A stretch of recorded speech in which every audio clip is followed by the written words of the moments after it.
Okay, let's call this meeting to order at 10:10 on Thursday, September 7th. Okay, so if the members would just state their attendance. Amy Pappas, Chair. Candy Burbick, Secretary. John Garrity, member. Thank you. So we are all here. Also present in the courtroom is our Executive Director. Diana, would you just state your name? Diana Clark, and we also have in our gallery today Norma Thomas, court investigator, Stephanie Greenbank, who's our case manager for the GSB, and we have our new volunteer, Barb Helmling, and her husband, Bob, and we have Judge Patricia Smith, who's going to be doing the swearing in today. Excellent. Thank you so much for those announcements.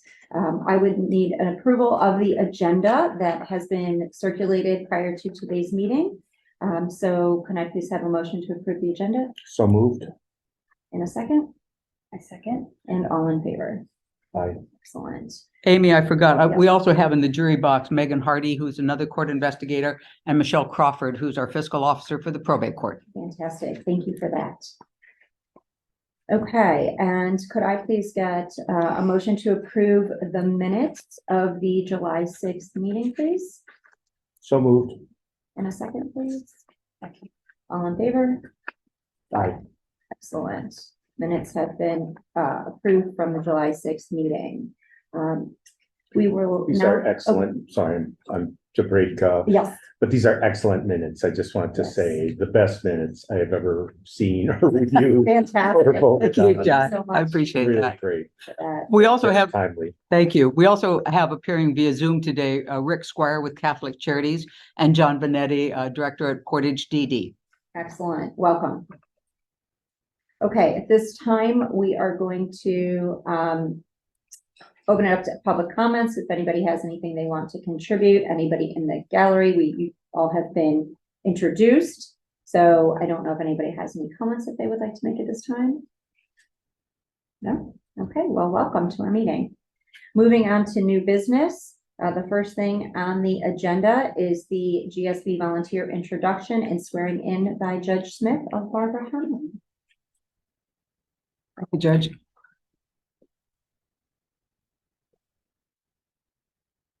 We didn't coordinate our life. I know, right? Kind of coordinated. So has everyone met Barbara or no? Barbara This is the Helmling first is, oh, wonderful. So Barbara is also a CASA volunteer. So she's like volunteer of the year. She's an RN. Retired, which is why she can volunteer so much, but that is her background. And I'm not sure how you got recruited to CASA. Norma, that's right. That's right. I know, I'm the culprit. That's how we got her too. So many stories of how people got recruited that I couldn't remember your specific recruitment, but Norma, I remember that now. I remember you telling me about it. So Yeah. she was recruited to be CASA and then heard about our GSB and was excited to be able to help this with the geriatrics, and we couldn't be more grateful.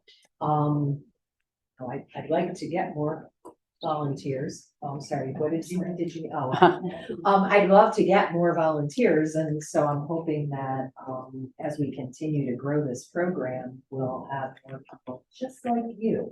So, and welcome to your husband to come and see this lovely swearing in, and we will get going on that. Now, do we need to stand somewhere certain so that? That's perfect, Judge. Doesn't matter. Okay, I gotta wear the glass. I gotta stand over here because I don't know why. Okay, it's like weird for me, but I want you to, oh, you can be seen. Okay, good. All right, would you raise your right hand? And repeat after me. I, Barbara Helmling. I, Barbara Helmling, Affirm under the penalties of perjury. affirm under the penalties of perjury That I will support the Constitution that I will support the Constitution of the United States of the United States and the Constitution of the State of Ohio. and the Constitution of the State of Ohio, That I will faithfully, that I will faithfully impartially, and impartially, and to the best of my ability, and to the best of my ability, discharge my duties discharge my duties as a guardianship support volunteer as a guardianship support volunteer for the Portage County Guardianship Service Board for the Portage County Guardianship Service Board, and that all information received by me and that all information received by me in the performance of such duties in the performance of such duties will be held in strict confidence will be held in strict confidence and will be divulged and will be divulged only when consistent with the laws of Ohio. only when consistent with the laws of Ohio. Congratulations. Thank you. We have to practice on. I know. Here, you need, I know, right? I need you to sign. I'm Okay. also gonna sign.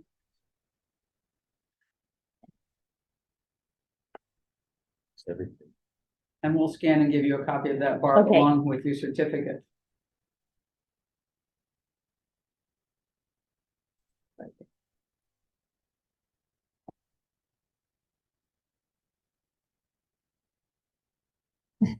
All right, so we have this, and then I will give you your certificate. Oh, you have to sign too, Diana. All right, I will just sign here. I'm excused. This says July 6th on it. Well, Oh, that's 'cause when that's it what was, she said. yeah, he was on Yeah. vacation. Ah, Thanks, Jim. okay. Thank Thank you. We'll make a copy of this for you, Okay. Barb, but this is yours today. Okay, Thank you very much. thank you. Thank you, Barb, on behalf of the organization. We're happy You're to have you. welcome.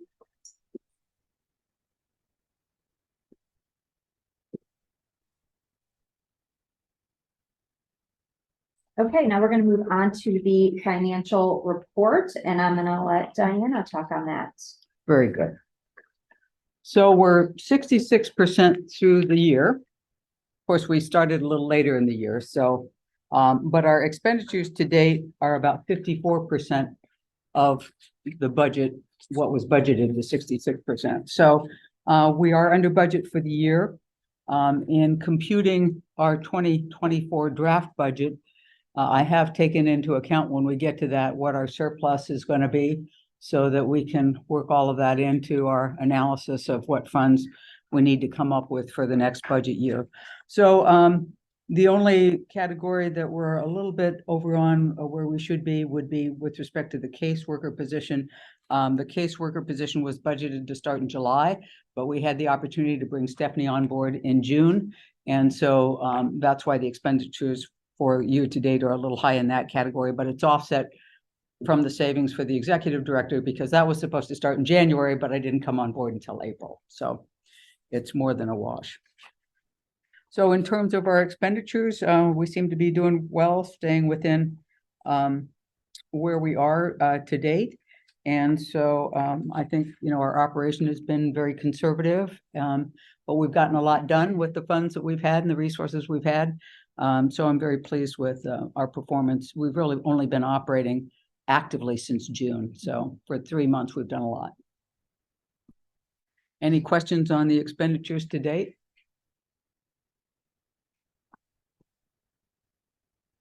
If not, if you want to jump into the discussions on 2024, I'm happy to start that. You want me to go ahead? Okay. So the leftover surplus on the ED salary is going to be about 22,403. So that's some savings for carryover.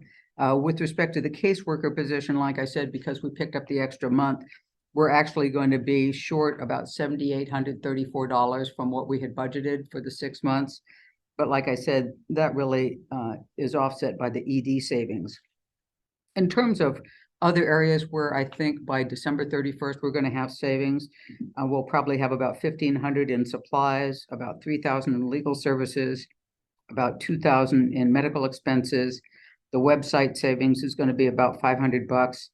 And the training budget we haven't touched, so that's about $2,500. So I estimate that we're going to have about 9,500 in savings from those categories. Combined with the salary savings, we're going to have a net savings of about $24,069 that arguably could carry over. Now, again, this is an estimate, but that's what I'm projecting from now through December, that we would have excess of what was budgeted. So considering that, the budget expenses as they appear right now include the in-kind contributions. And then if you work the carryover into that, we have about $57,777 of in-kind contributions anticipated for next year. So even though that would be part of what's calculated in expenses, it's offset of that 291,115 number.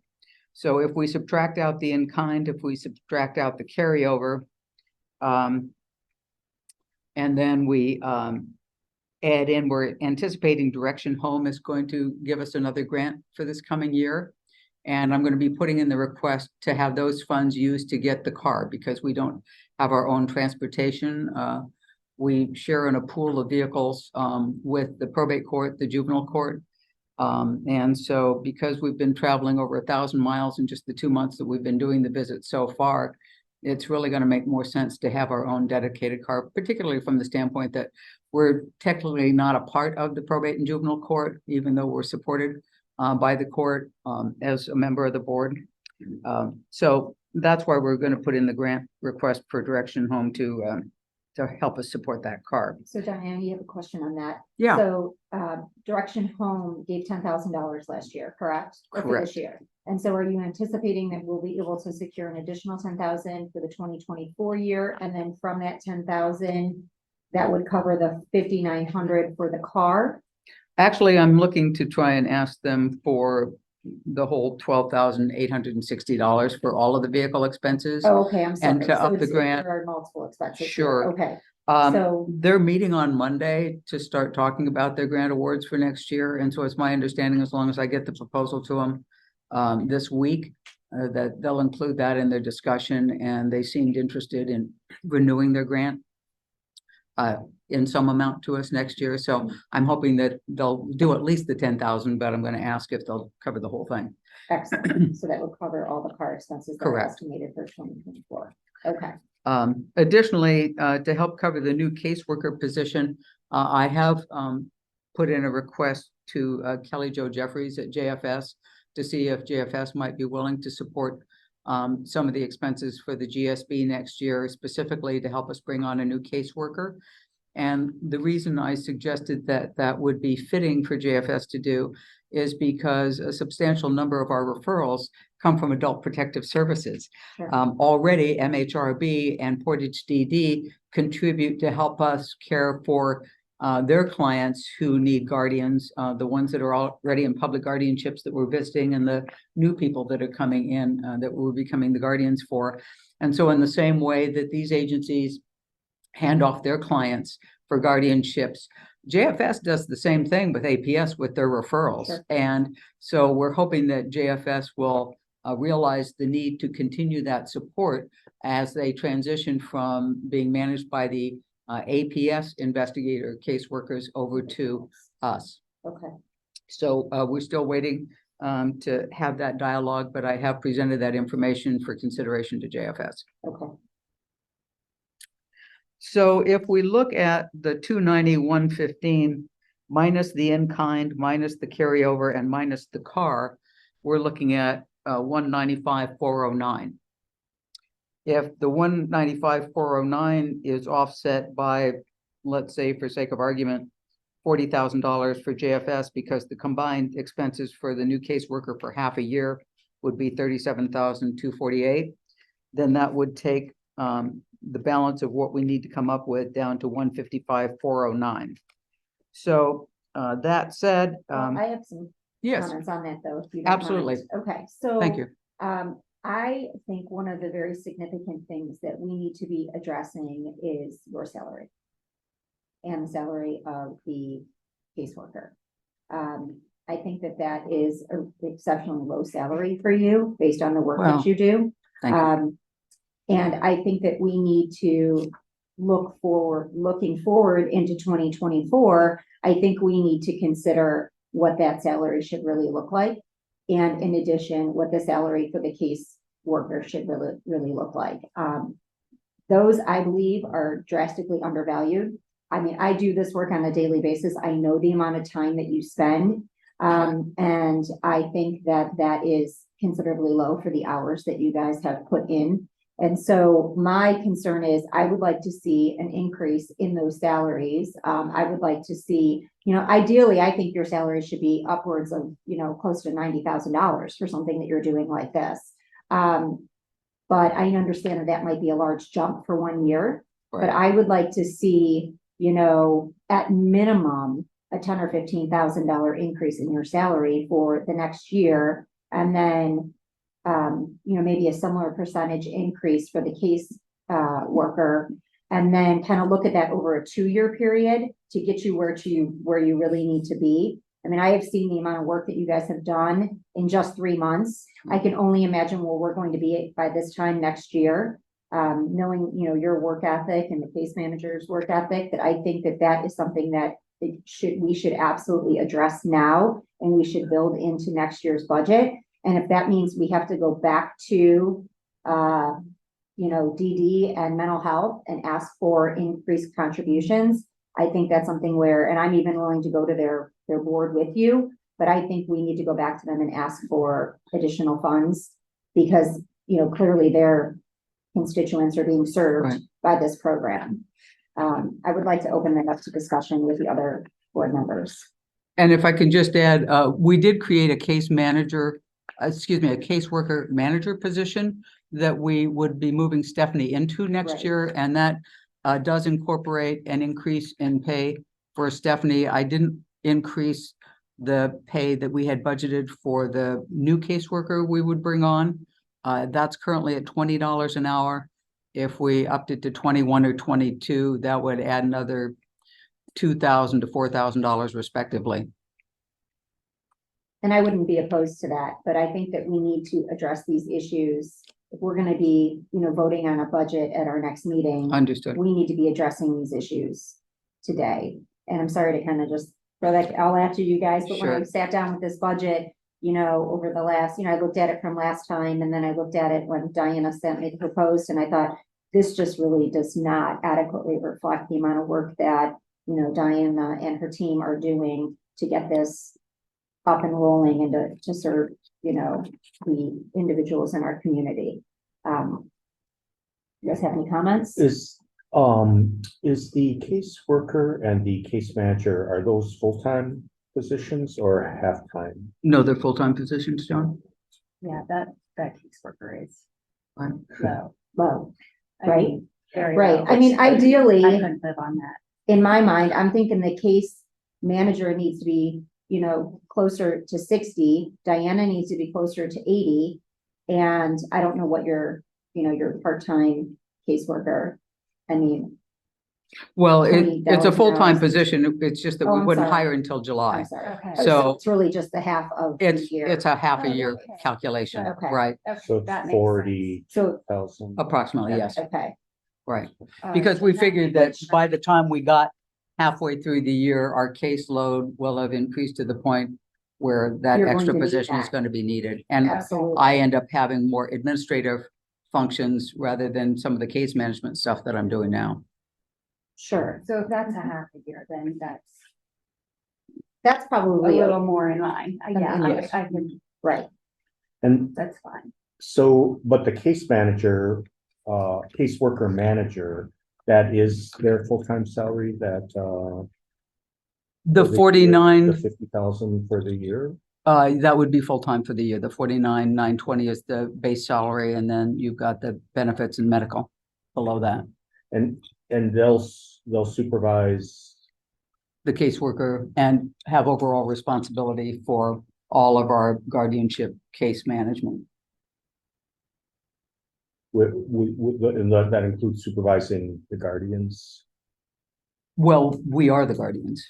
But there's unpaid volunteers being supervised. They're also. just support staff to do visitations. They Oh, don't okay. really have guardianship management responsibilities. Okay. That falls on Stephanie and myself right now. Oh, okay. but if I can just shed some light on that, so I have a situation where, here under the court, I am a guardian for an individual, and I have a community member. I'm trying to recruit her, Judge, but I have a community member who serves as essentially a volunteer for me. And she is with this lady probably once a week. Mhm. She takes her to all of her doctor's appointments, which means that I don't have to do that, right? Which maybe our volunteers are doing, maybe they're not, I don't know, right? But she goes and visits with her. She, takes her to lunch. She plays bingo with her. The amount of time that that volunteer puts in is incredible. Mhm. And it's wonderful because it's something that I can spend my time then doing just guardian roles, right? And not doing just being a friend or a comrade to her, right? Or a companion to her, right?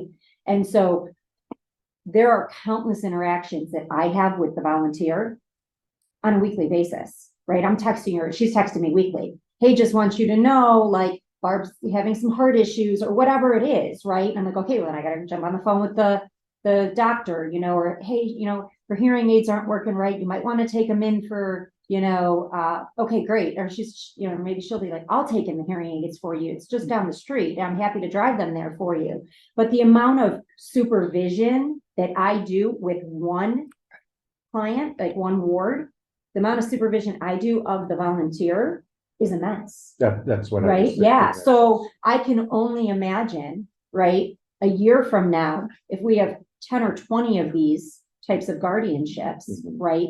The amount of work that, Stephanie and the other manager is going to do coordinating with those volunteers, right? Because maybe I'm speaking out of turn here, but I believe that our adult community might require a little bit more of the volunteers than our children community, only because the adults they know what to ask for, right? Like, hey, I want a bag of Hershey Kisses or whatever it is, right? And the volunteers are likely to go do that, right? So that us as guardians don't have to. Yes, Judge? May I make a statement? on Yes, that? yes, please. All right, so as it relates to the CASA program, the volunteers spend anywhere from, they're required to spend like around 10 hours a month, right? Okay. They're spending significantly more time. than Okay. that. Our youth are placed all over, not even within Portage County, they're all over the state. Okay. So those volunteers are actually driving to Wow. Mansfield, they're driving to Youngstown, they're driving to Columbus, or on and on and on. Yeah.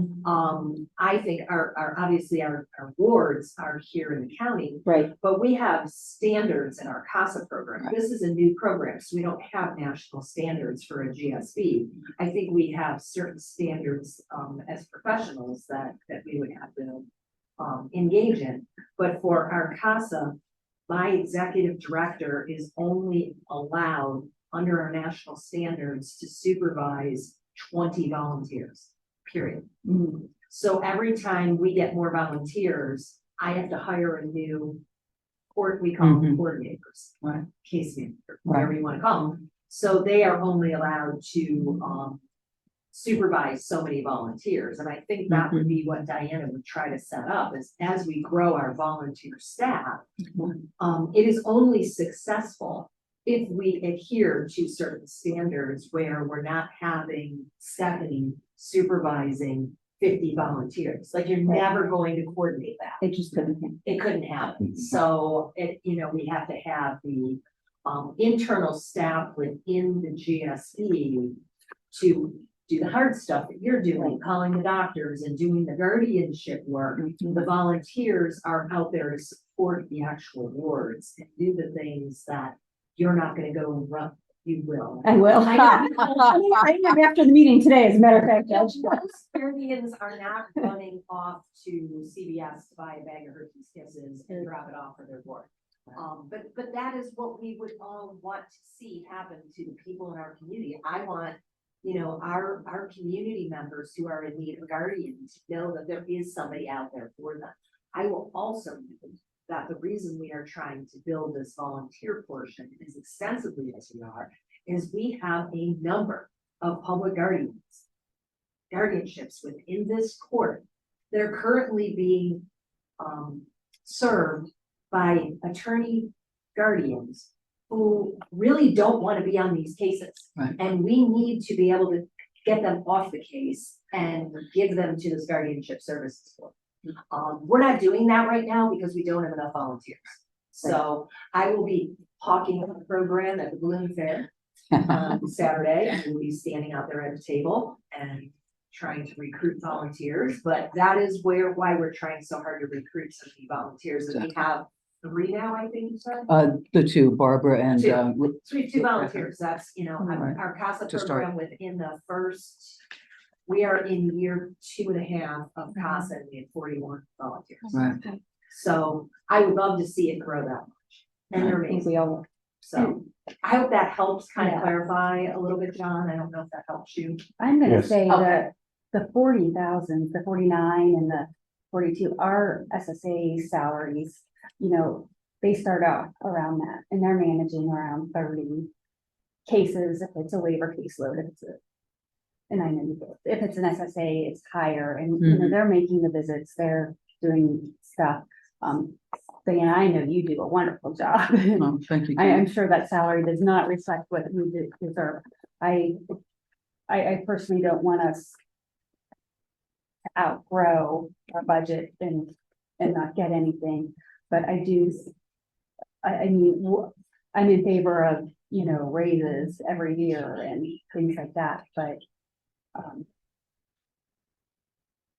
maybe look at what other caseworkers and things within the county are receiving, that do similar work.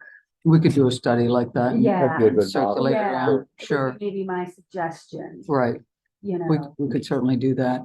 I will say, following the judge's comments, that, we have already started to take some of the cases back from attorneys that were appointed. We have a hearing pending now on one of those cases. And I know Norma has mentioned that there are other attorneys that have said they're retiring or just need to withdraw. And we'll be taking those on. And it is significant to note that these clients, many of them have very difficult challenges. 2 of our clients have been hospitalized in the last 2 months. One in a mental health hospital. She's on her 3rd hospitalization now. And so we traveled to Youngstown to visit and to meet with the treatment team. Another fellow just got released from Akron General because of his renal failure and his dialysis challenges. So they are very time intensive to devote the necessary resources and time to making sure they're being well cared for. I also think it's important to mention that in those circumstances, this is not a 9 to 5 job. Exactly. If you have to get the phone call from the hospital at 9 p.m. and you need to make a decision, Right. sometimes you're in your car heading to the hospital at 9 p.m. or, 10 a.m. on a Saturday. I get calls at 2 a.m. from the nursing home. And we got there's a called call at and 2:15 on you the fellow that needed to go to ER Exactly. because of his So- liver. when we do the study and we figure out what a similar person would make, many of those other type of perhaps government employees are only working those 8 to 5 or 9 to 5. So I Right. think we should build in, extra hours, right? Right. And I've never worked for the government, so I apologize. It's okay. But I don't know if you work extra hours, do they give you time and a half? I don't know how that works, but Well, that's something I yeah. think we need to consider. Because they have to be on call 24 hours a day, 7 days a week. If you're on vacation, I've gotten that call, right? And no matter what I'm doing on vacation, it has to stop because I've got to talk to the doctor to authorize the treatment. And I've got to talk to the doctor right now because that's when they're available. Right. So I think that needs to be built in because it is a 24/7 on-call situation for the position. I would add to that, my position as an ED is a salaried position, so there is no overtime, there is no set number of hours, and I understand and appreciate and accept the fact that, I need to be available at any hour for any situation that arises. But I think the So, salary It needs to be takes those- commensurate with that. understood. Who takes those calls? I think I all of take our those calls, systems probably have some sort of emergency. JFS. Right. DD, mental health has some sort of way of addressing the emergencies. Right. I'm I don't assuming you're know. calling your cell phone. They're calling my cell phone. My Okay. cell phone is Alright. my primary phone Right. for work. And then who goes out? Is it one of the social workers or is it a volunteer? You mean if a situation arises, Yeah. I go out. I mean, It would have to Okay. be, All it would right. have to be Diana Right. or a caseworker because the Okay. GSB is the legal guardian. Right, So and it as has to be- director, I'm the authorized person for the GSB, so if consents need to be signed, I Mhm. sign them. Okay, Right, Yeah, I'm an executive director also, so I operate just on salary and I don't count Exactly. my hours, but I'm not getting calls at 2 in the morning Well, and going out, so. We can change that, John. that's a very realistic thing. Like you Kenny know? said, we have channels set up Right. for those kind of communications, so, Right. Well, we're kind of a two-person shop right now, so. Yeah. The other thing I was wondering is, do we have a sense of what the JFS contribution might be for 24? Well, I was going after, getting them to help us bring the new caseworker on board again, because the contribution would directly support the fact that APS is sending us their clients to take on guardianship. So, I had that based on what we had budgeted here in the $40,000 range. Mhm. And I was also wondering if there may be other funding sources beyond DD and mental health. I'm looking at our profile here, and we're about Right. 30% of the guardianships, that we would Mhm. that Right, are receiving mental health services.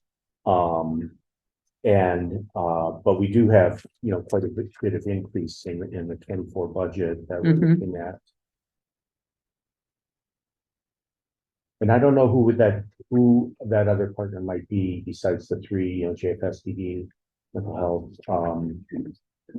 right. I wish we could get more from Veterans Home. Well, they tend to give grant funds for a Yeah. specific purpose, and so in terms of operational costs, it really doesn't fit that model. Yeah. And the reason I put the breakdown in terms of the public guardianships and what their underlying diagnosis is that, yes, we may have 29% with a mental disorder diagnosis by itself, but then we also have another 8% with mental health and developmental, or 12% with mental health and dementia. So, mental health does play into the diagnoses of a lot of these Mhm. clients, which makes the case management more challenging because of the layers of challenges that these clients have. But the reason I had these stats and demographics for your reference is because I think it is helpful to see where we're getting the referrals and Mhm. what the diagnoses are for the clients that are either currently in public guardianships or that we're receiving. And adult protective services, and forgive me for not knowing this, how does that entity? It's an agency of JFS, Okay, so that would be, which was why I was thinking that it's a Yeah. natural support then for JFS to help support the caseworkers once the JFS referrals come over to us, because it's kind of a handoff. because I see 5 in the new ones for 23, we had 5 Correct. referrals from APS, 4 from Coleman, 2 others from assisted living. So Right. that APS at JFS would be looking at maybe a third similar of the budget, similar to DD and mental health. Possibly, like I said, I've put the proposal out to Kelly Jo. I haven't had a Yeah. chance to dialogue with her yet. Okay. So I don't know to what extent they may be in a position to help support the budget. I know they've got about a $28 million budget that funds a whole bunch of things, and I don't know, how much available funds they have for commitment to other projects. Well, our budget's about 10 million and we fund a whole bunch. I know you do. So- I know you do. And of these referrals, this just talks about the agencies that the referrals are coming from. Those same people are calculated into the Oh, yeah. diagnoses below. So Oh, okay. it may be an APS referral, but it also might be a combination of dementia and mental health. Yes. So you really have to Yeah. take both Mental into health, account in terms right. of where the referrals come from, but what are the underlying conditions that we need these two agencies to help us, support their conditions. And we have been doing a lot of interaction with Coleman on the mental health clients because it takes a full team effort to try and stabilize some of these situations. Mhm. And I was also just curious, so neighborhood development services, what are they providing? They're giving us the office space. Oh, okay, so That's all the in-kind contribution from NDS. Oh, I see. What we have $750 a listed month here. for the 3 offices. Oh, Right. good, excellent. Right. And then, probate court, is there any other funds we can access through the court or through the state for the court? I don't know. I don't know whether it's something where, because we're a separate agency from the probate court, whether we would go directly to the Board of Commissioners. Mm, I know both of your agencies are boards of the county. And so, as a standalone board, I don't know if we go direct to the Board of Commissioners or see if we could get funding through the probate court budget. But that's something, we'd have to, probably, oh, that would only be for locally, that would Right. be through the commissioners. I see. right. And one reason I mention is we have, through Ohio Mental Health and Addiction Services, we have different special pots of money. They call it criminal justice system, Right. but so we have, for instance, Judge Doherty's, drug court, we have a fairly robust grant from the state to pay for all kinds of recovery support. So Yes. if anyone needs, transportation, work clothes, household things, Mhm. set them up with rent in their apartment, that kind of thing. And that all comes out of that fund. We have some others, behavioral health, criminal justice is for folks in jail, coming out of jail, and it Mhm. pays for a lot of wraparound, we call, and recovery supports. We just got some for the new with Judge Smith's juvenile court, Right. the specialty, the drug court docket, Mhm. some funding there. So I don't know if there's anything at the state level also that we could pursue. I think this question was addressed by Commissioner Heather Ekin-Yessi at the last meeting, and the mental health cases really don't fall into a specialty court, Mhm, like some of the drug court examples that you were talking about. mhm. So I don't know that there are special funds for that, or if they would be for a particular type of service, whether it's, a housing situation or something like that. And the challenge when you have an agency like ours is operational funding, because you get grant funds for a specified purpose or a new program that you're going to implement, but they don't help with your day-to-day operations. And it's the same with specialty courts, where they're geared toward addressing a specific issue or a specific need. I'll certainly look into that in Yeah, and terms I of will too, and state funds. and actually we do get funds from OMAS for the courts Mhm. for operations too, that are used at their discretion. Okay. So I will try and explore that as well. I know we've got a meeting set up with the Summit County GSB equivalent to talk about what funding sources they're using and see if that might be something we could pursue as well. Since we're 2 different counties, we wouldn't be going after the same money in county. And then Kelly Jo would give double for this year since she held out on us. last Probably. year. I think that's a reasonable request. I'll tell her you suggested Tell her, please. it.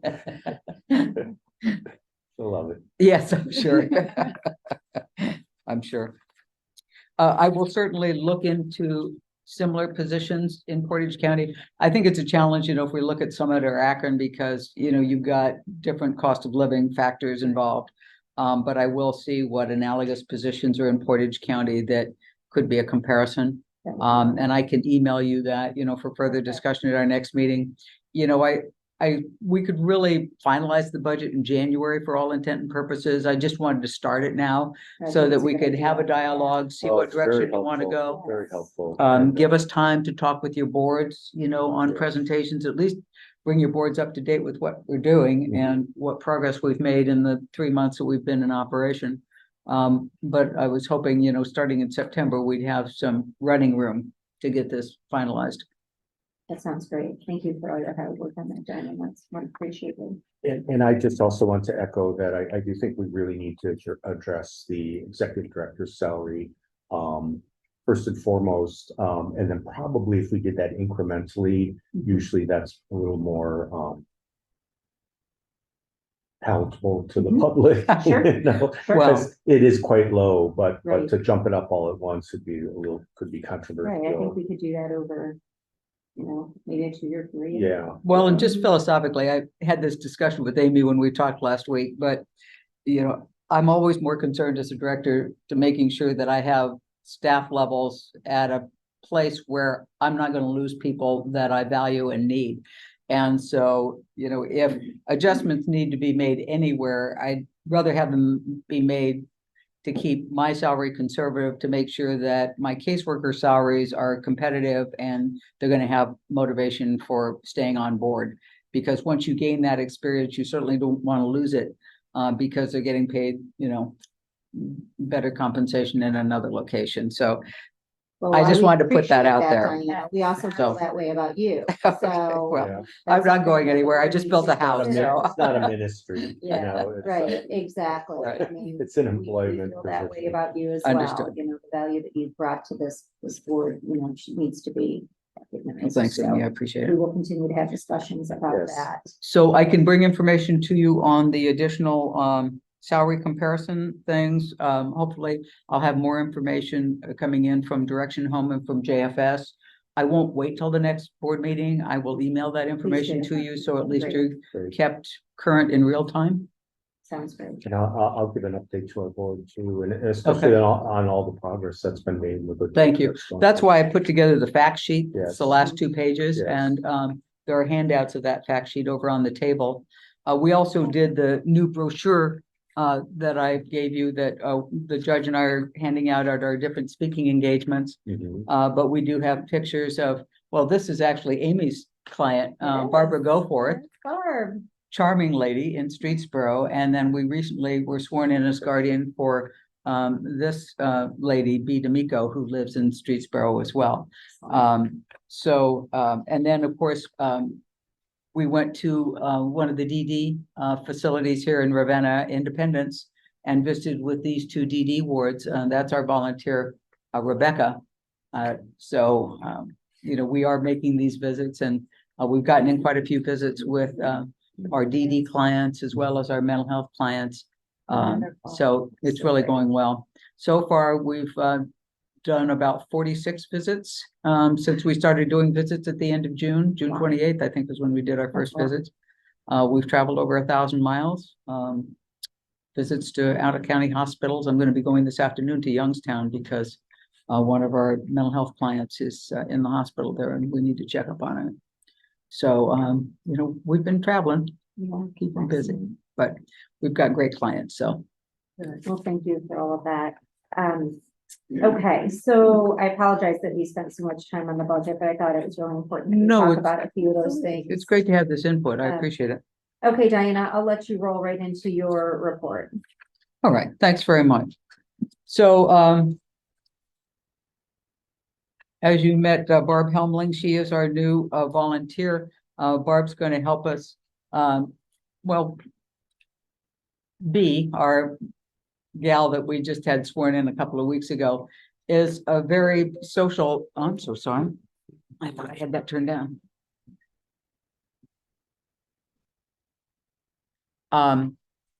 But she gets lonely. And like Amy said, you know, a lot of these clients don't have any family or friends that visit them that much. And so Barb's going to go with us on Friday to meet B. And Barb, being a nurse, is going to be helpful because I know B likes to have someone that she can talk with about some of her medical stuff going on. And I Barb. would have been the nurse calling you at 2 o'clock in the morning. Right? Okay, fair enough. I would have taken the call, just so you know. I know you guys did, yes. So we're very grateful to have volunteers like Barb who can help provide the socialization and just the companionship that some of these wards need. So we're very appreciative to have her on board. In terms of our active and pending guardianships, we had one ward pass away, unfortunately, within a week after we were appointed, because she did have advanced dementia and was in a long-term care facility.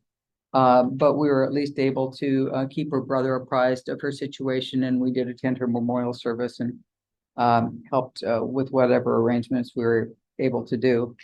We have additional 4 active guardianships. 2 wards reside in a Coleman residential facility and 2 live in assisted living facilities in Streetsboro. We have 3 guardianships pending. One is a Coleman client, and another one is currently in a long-term residential facility here in Ravenna, and I'm forgetting where the 3rd one is placed, but we do have 3 more coming up. Let's see. Yeah, to date, we've conducted over 45 visits. We do maintain a visitation log, so it's in a public drive that the magistrate and the judge can access, and Jennifer Swartz, the other court administrator, so that they know where we're traveling, who we're seeing, where we're spending our time. Because I know it's very important to the judge to make sure that all the public guardianships are getting visits. So Stephanie and I have been chipping away at the 41 public guardianships. Even if we're not appointed as the guardian, we've still been making the visits to go see them, see how they're doing.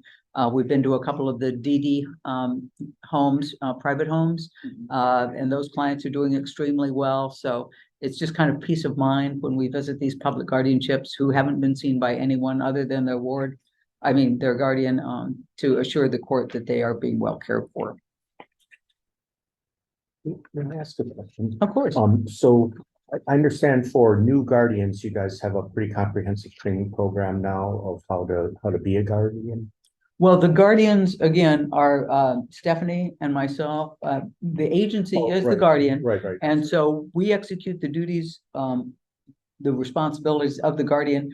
With respect to the volunteers, Barb and all of the volunteers go through a 6-hour training that's mandated by the Ohio Supreme Court to be a guardian. Mhm. But then, so they go through that training that would be required of a guardian, but they don't have the guardian's duties and responsibilities directly. That falls on us.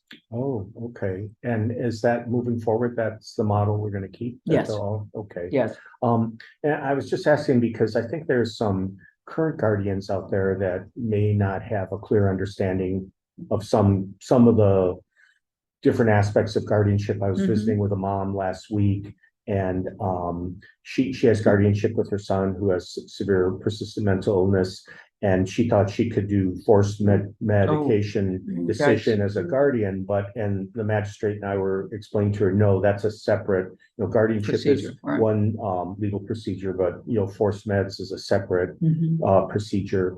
And so I was just kind of thinking about, and I run into that a lot with guardians that Right. feel once they have guardianships, especially for people with serious mental illness, that they can do. Superpowers, right? Yeah, and so that's kind of frustrating for them when they Right. realize, oh, I can't, that's the whole point I got the guardianship was because I thought I could, order them into the hospital or order them to, for forced meds and things like that. And I'm glad you brought that up because that's exactly why when we took our first mental health case for guardianship and we realized that the client had recently been hospitalized for behavioral conditions, that we sought the AOT order from the court so that we could get the court's assistance for some of those additional steps. Another good And resource, yeah. that's what we've been working through with Coleman, and it's actually been very beneficial because it puts us in a training position where we learn, what can be done effectively under AOT and maybe additional things that we need to explore because all of the AOT things we're trying aren't working. But to your point, when you're appointed as guardian, the court actually gives you a handbook that tells you what your duties and responsibilities are as guardian. And I think one of the other things that guardians are sometimes confused about, they think they can execute a DNR. And you're not allowed to execute a DNR for your ward. And so I agree with you that there is some confusion, but I think the court, by handing out the duties and responsibilities pamphlet to new guardians, is an attempt to try and do that. Plus the fact that they do have to go through that same 6-hour training. So the combination of the two, hopefully, hands over the information and knowledge that they need to carry out those duties. But I'm sure there's going to be misunderstandings like that. And just one quick comment on that. So some probate courts, and I wish the judge was here because I don't know her position on this, but some probate courts will waive the guardianship training for family members. Really? They do. I don't think they do. So So Amy, I can. they don't know, do they? So yes, well, a lot of ours got waived when Judge Berger was here. Okay. So he had a waiver program. We are going to start, Megan and I are going to start going through all the cases and getting people to get updated on their training.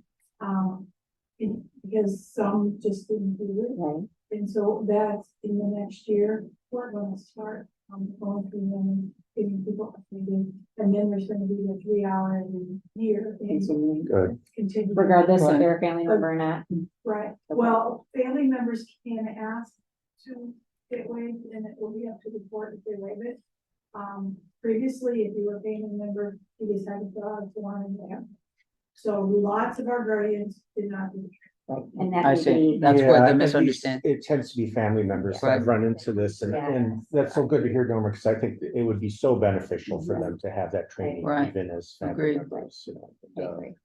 Understand more of the legal aspects of. what Sure. they're able to do. And that's also why we want the volunteers to have the training, because then they know how guardians should be carrying out their duties. So they're more armed with observational skills. If they see something that doesn't fit, those requirements, then they'll let us know so it can be addressed. Mhm. Thank you. So in addition to our visitation program and getting new cases launched, we've also been continuing our meeting with new community partners. We had a great meeting with the folks out at Hattie Larlam a week ago to explore that facility, because we understand Anna Woods was the person who did the tour, and then we had Bridget and Kimberly joining us. But we know that sometimes their clients, if they're transitioning from the children's side to the adult side, may not have parents that want to become the guardian. And so we understand that we can collaborate with Hattie Larlam to make sure that if they need a public guardian to step in and help out in those situations, or maybe they have an adult whose guardian can't continue in that role anymore, or they've passed away, that we could step in. So we wanted to at least open the door to that collaboration and have us become more familiar with them, and vice versa. So we could work together going forward. And it was a great meeting. They have a lovely facility, beautiful campus. So that was great. The judge had asked me to meet with Pastor Eddie Harris at Upper Room Ministries in Ravenna, which we did. It was a great meeting with Pastor Harris and his wife.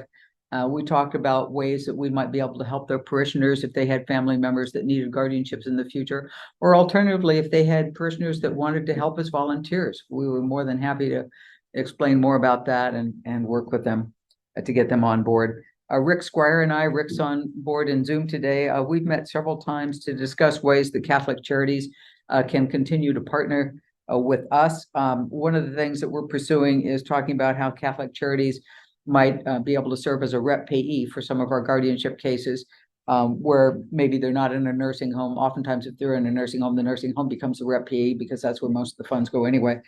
But in Ashtabula, they have 258 cases where they're serving as rep payee. So they have a huge organization there for that purpose. And Rick and I were both thinking that we might be able to set up a similar model here, which would be very helpful.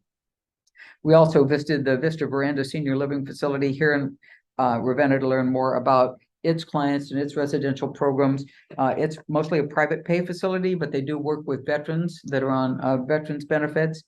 And so we're trying to get familiar with all of the residential facilities in our community, so that when we do have somebody that maybe needs a new placement or needs to change placements, we at least know what the resources are available to us.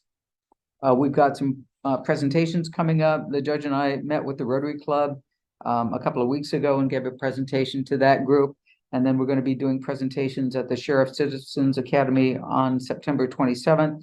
And then JFS is putting on a senior forum September 12th, and we're one of the presenters for that. So we're trying to do more public speaking to get the word out on who we are and what we do, and hand out brochures. So that's part of our ongoing public outreach as well, and to garner more support. So that's pretty much what we've been up to. We're going to continue taking on new guardianships, helping recruit more volunteers, and of course, working on our budget, in the next couple of months before a November board meeting. The first packet I sent out to you inadvertently said the next meeting was November 9th. That was wrong. What it says here, November 2nd, is the next board meeting. So,